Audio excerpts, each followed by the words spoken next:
Hello, and welcome back to another episode of Homebrew EDH, where I take you through my personal commander decks, how they work, and how they win. This episode is Gisela, Blade of Goldnight. It's 4 red, white, white, so 7 mana for a 5/5 legendary angel with flying and first strike. That reads, if a source would deal damage to an opponent or permanent an opponent controls, that source deals double that damage to that player or permanent instead. And if a source would deal damage to you or a permanent you control, prevent half of that damage rounded up. So this deck's goal is very, very simple. Get a bunch of mana, play a bunch of giant angels, protect them maybe a little bit, wrath the board a couple times, and then swing out with a bunch of combat triggers and hopefully smash face along the way. Without further ado, let's get into it. Alright, the first section for today is just straight up mana ramp. Since we do have a 7 cost commander and a lot of the angels are 5+ mana, we're going to need all the help we can get in the ramp department. It's pretty simple for this deck. It's got your standard arcane signet, your Boros signet, all that good stuff, as well as a mana flare that is 2 and a red for an enchantment that says whenever a player taps a land for mana, that player adds 1 mana of any type that land produced.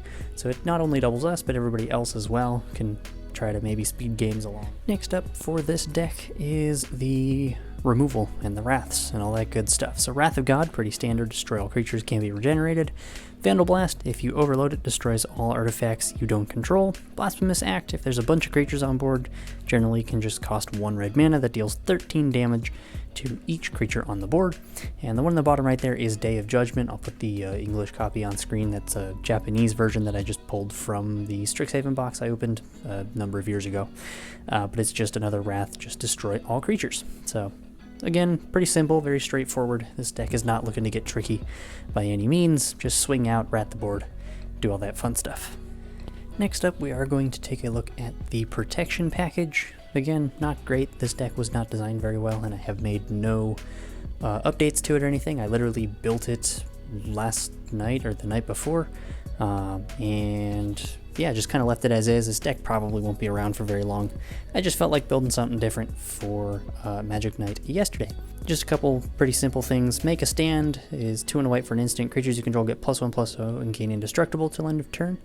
Glory is 3 white white for a 3/3 incarnation with flying that has the ability of paying 2 and a white. Choose a color. Creatures you control gain protection from the chosen color till end of turn and activate only if Glory is in your graveyard. So yes, it has to die for the ability to be able to be used, but we can always discard it to like a Faithless Looting or a Thrill of Possibility or anything like that, just to get it there a little bit easier.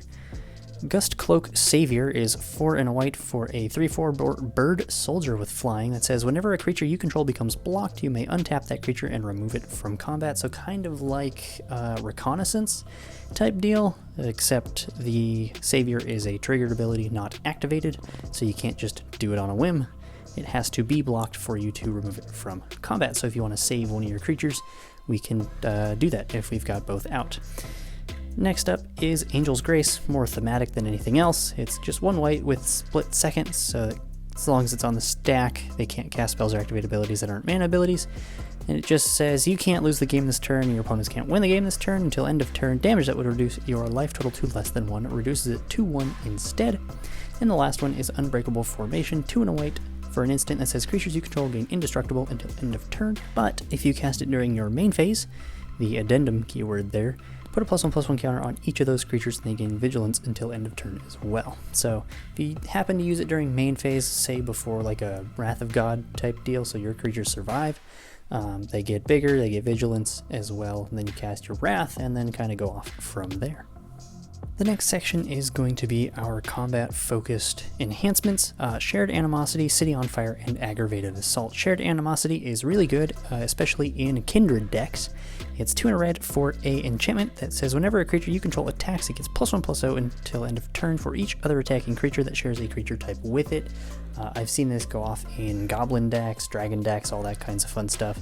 So I figured I'd throw it in an Angel deck, and yeah, it seems to do a good chunk of work, even if there aren't, 20 of them attacking, but if you can get like an extra 5-10 damage in there, it's not too bad. City on Fire is 5 and 3 red for an enchantment with Convoke, so if you have extra creatures or tokens sitting around, you can tap those to pay the cost for this. It simply reads, if a source you control would deal damage to a permanent or player, it deals triple that damage instead. And then we can stack that with Gisela's ability as well, so it would do double.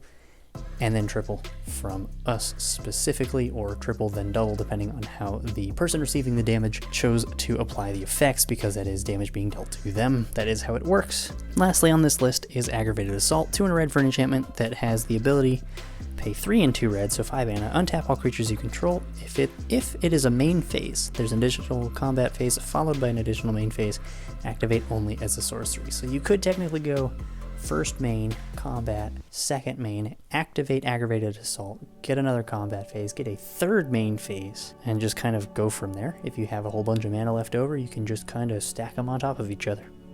So that's kind of cool, at least, just to get extra damage in. And if you have, I guess, a way to untap your creatures, that would probably be better, because once they're tapped, obviously you won't be able to reuse them unless they become untapped. So if you've got like a drum bellower, or maybe not a drum bellower, like a, I don't even know where I'm going with this. Anyway, Aggravated Assault is a really good card. Alright, we've made it through the entire video and finally gotten to the section with the actual angels. So if you're still here, congrats. But these are just 5 of my favorites.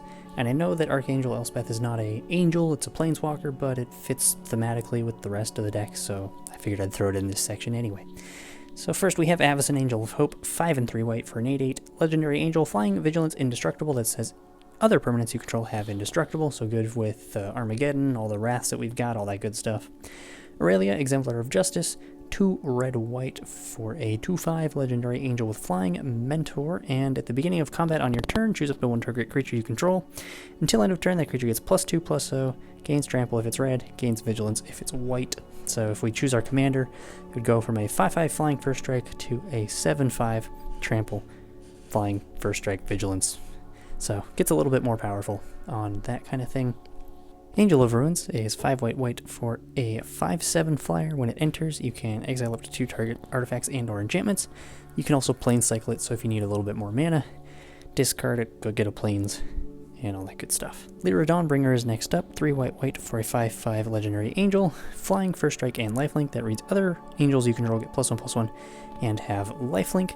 Realistically, I could turn this into a mono white angels deck, but I don't have quite enough without the red to make it work super well, is what it is, I guess. And Archangel Elspeth is 2 white for a 4 loyalty planeswalker with the +1 of create a 1/1 white soldier token with lifelink. The -2 says put 2 +1/+1 counters on target creature. It becomes an angel in addition to its other types and gains flying.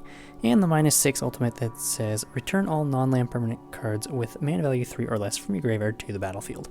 So not super good in this deck in particular. It could get back, you know, a couple of our enchantments and something like that, but for most of our creatures it won't get those back, purely because all of the angels have a much higher mana value. Usually, there's only like a couple that are like 2 and 3, maybe 4, but most of them will be 5 or more, and that's just kind of how that is designed, and that's about it.